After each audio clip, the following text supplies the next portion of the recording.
मैं सर्वप्रथम 4 पंक्तियां उन शहीदों के वंदना की रखता हूं, सुनेगा। स्वागत। माता भारती की आनवान और शान हेतु जो जवान जान कुर्बान करके चले। माता भारती की आनवान और शान हेतु जो जवान जान कुर्बान करके चले। देश हेतु घर द्वार त्याग दिया परिवार जो दधीच जैसे तन दान करके चले। देश द्रोहियों के होते काले काले कारनामे, काले कारनामों का निदान करके चले। वंदनाएं उनकी मैं वंदना करूंगा कभी, वंदे मातरम का जो गान करके चले। वंदे मातरम का जो गान करके चले, वंदे मातरम का जो गान करके चले। और 4 पंक्तियां देता हूं आप लोगों के बीच में, लेकिन चाहता हूं कि शहीदों के सम्मान में इस प्रकार का आशीष आपको नहीं मिलना चाहिए। सुनिएगा ये 4 पंक्तियां कि देश के शहीदों को नमन बार बार करूं। बहुत सरल है सैनिकों के शौर्य का प्रमाण मांग लेना। अगर ऐसा कोई व्यक्ति बैठा हो जो सैनिकों के शौर्य का प्रमाण मांगने के उस विचार का समर्थक हो तो उसको समर्पित करता हूं। ये 4 पंक्तियां सुनेगा। जिसको उन सैनिकों के शौर्य का प्रमाण चाहिए, आप जाइएगा किसी उस शहीद के घर में, उसकी वो बेवा पत्नी प्रमाण देगी, उसकी वो माँ की सूनी आंखें प्रमाण देंगी, जिसे आज भी विश्वास नहीं हो रहा कि उसका बेटा लौट करके घर नहीं आएगा। उसका वो बेटा, यतीम बेटा प्रमाण देगा। सुनिएगा 4 पंक्तियां कि देश के शहीदों को नमन बार बार करूं, वीर सैनिकों के परिवार को नमन है। पग पग में है त्याग बलिदान का प्रमाण, बलिदानियों के संस्कार को नमन है। तन हुआ तार तार बहती लहू की धार, सिंहों जैसी तेरी ललकार को नमन है। वंदे मातरम बोले आखिरी सांस तूने, राष्ट्रभक्त तेरे राष्ट्र प्यार को नमन है। राष्ट्रभक्त तेरे राष्ट्र प्यार को नमन है। राष्ट्रभक्त तेरे राष्ट्र प्यार। और 4 पंक्तियां समर्पित करता हूं। मंच का विशेष रूप से आशीष चाहूंगा। तमाम विसंगतियों की चर्चा हमारे रचनाकार करते हैं और करेंगे। तमाम विसंगतियों को हम लोग लिखते हैं, विसंगतियां क्यों हैं, सुनिएगा 4 पंक्तियां। अब ना मिलेगा कोई दाना हंस मोतियों का, बगुले यहाँ पे ऐतराज करने लगे। हमारे देश में एक चपरासी के लिए योग्यता का निर्धारण है, लेकिन शिक्षा मंत्री के लिए किसी योग्यता का निर्धारण नहीं होता।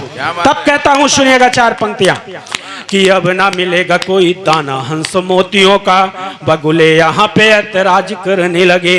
कोयलों की कूक आज मुंह को हो गई है यार, कोई यहाँ जब से रियाज करने लगे। यार पक्षीराज तुम हो रहे विलुप्त आज, गिद्ध और वाज परवाज करने लगे। पार्थ कर्ण भीम आज सड़कों में घूमते हैं, हम तो शिखंडियों पे नाज करने लगे। हम तो शिखंडियों पे नाज करने लगे। हम तो शिखंडियों पे। और 4 पंक्तियां आप लोगों के बीच में रखता हूं और चाहूंगा कि आप लोगों का आशीष मिलता रहे। उत्तर प्रदेश की धरती में जहां भगवान राम का वनवास इतने दिनों बाद खत्म हुआ और हमारे वो देश के रहनुमा किस किस प्रकार के बयान देते हैं, सुनिएगा 4 पंक्तियां कि राजनीति तो हो गई है उन्हें की रखेल यार, कुर्सी उन्हीं की पटरानी लगने लगी।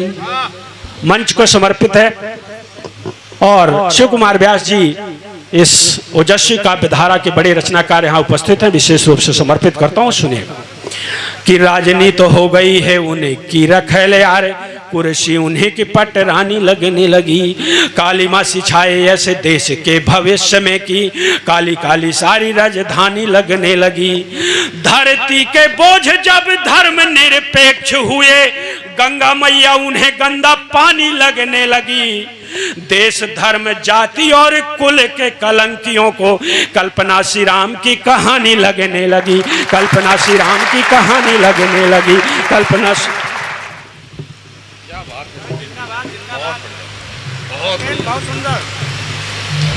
बहुत बहुत शानदार।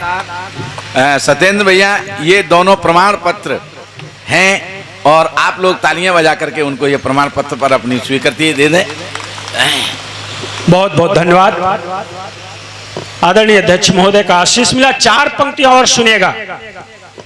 आप सभी लोग प्रबुद्ध लोग बैठे हुए हैं, मंच का भी विशेष रूप से आशीष चाहूंगा।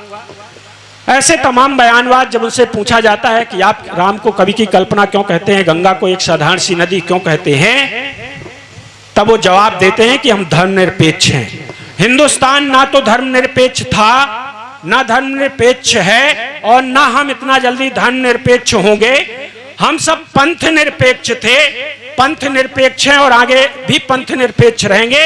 अपनी और आप सबकी पंथ निरपेक्षता का प्रमाण देता हूं, सुनिएगा 4 पंक्तियां। कि पूजा यदि हमने है राणा का वो स्वाभिमान, अकबर को भी तो महान कहती रही। पूजा यदि हमने है राणा का वो स्वाभिमान, अकबर को भी तो महान कहते रहे।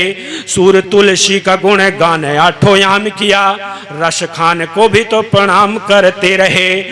भगत सुभाष चंद्रशेखर पे गर्व किया, अशफाक पर भी गुमान करते रहे। नफरतों के बीज यूं न बोइएगा श्रीमान, साथ साथ राम रहमान कहते रहे। साथ साथ राम रहमान कहते रहे, साथ साथ राम रहमान। और 4 पंक्तियां देता हूं। मुझे बहुत बुरा लगा, मेरे जिले में जब एक शहीद की प्रतिमा, एक महापुरुष की प्रतिमा उस जाति विशेष के द्वारा स्थापित कराई गई और उसकी जयंती उनकी मनाई गई जिस जाति से वो आते थे। मुझे लगा कि जो आज पूरे हिंदुस्तान का था, जिसके पूरे विश्व का था, जिसके विचार पूरे विश्व को स्वीकार करना चाहिए और स्वीकार करता है, उसको हमने एक जाति में समेट करके किस प्रकार से अपने स्वार्थ के लिए रख दिया। तब मैंने 4 पंक्तियां समर्पित की, सुनिएगा। कि रंग रूप वेशभूषा और जाति धर्म वाली, खाइयां जरूरी हो तो खाइयां न पाटिए। रंग रूप वेशभूषा और जाति धर्म वाली, खाइयां जरूरी हो तो खाइयां न पाटिए। धर्मवाद वंशवाद क्षेत्रवाद जातिवाद, बांटना जरूरी हो तो भाइयों को बांटिए। देश है ये वृक्ष एक और आप कालिदास, बैठे जिन डालियों में डालियों को काटिए। किंतु स्वार्थ हेतु आप इतना तो शर्म करें, देश के शहीदों को न जातियों में बांटिए। देश के शहीदों को न जातियों में बांटिए, देश के शहीदों को न जातियों में